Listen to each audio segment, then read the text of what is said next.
Let's prepare on principle of superposition.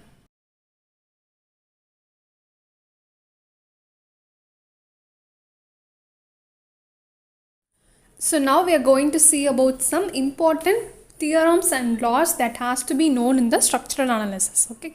So in that first we are going to see the principle of superposition. So here when you take any structure, the resultant force or the resultant moment or the deflection, whatever it may be, it will be equal to the sum of the effect of the each individual load that is applied in that structure. Okay, so if you see the example means, here I have given a cantilever beam.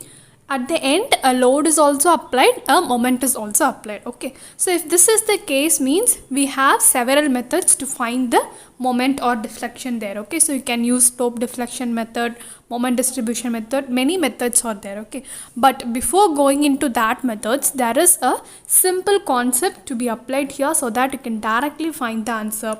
That is nothing but the principle of superposition. Okay, so now you consider this cantilever beam only with the point load alone. Okay, and also consider the cantilever beam only with the moment. So you have now two separate beams and you know the value of the deflection for these two conditions. Okay, so you can directly apply that. When the cantilever has a load at the free end, the deflection is p l cube by 3I, and when it is having a moment at the end, it is m l square by 2EI. So when you add these both, you will be getting the deflection of this structure as a whole. Okay, so this is the simple concept of superposition.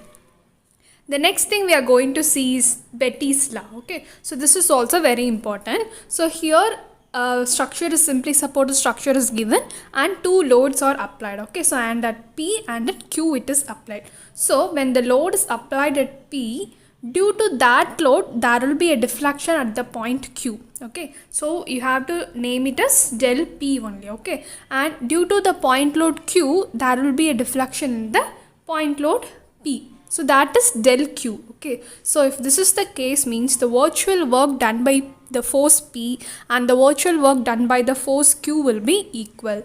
So work done means it is nothing but the load into deflection. So P into del Q will be equal to Q into del P.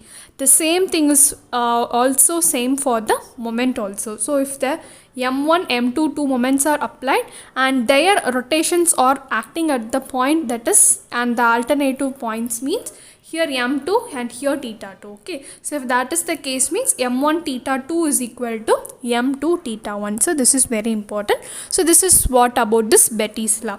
So the outcome or a modified version of this Betti's law is only the Maxwell's reciprocal theorem. So Maxwell reciprocal theorem we have already seen. So the similar thing, the same principle only, we know that PQ, that is P del Q is equal to Q del P. So we know this. Okay, when this is the case and when the load P is equal to Q, what happens?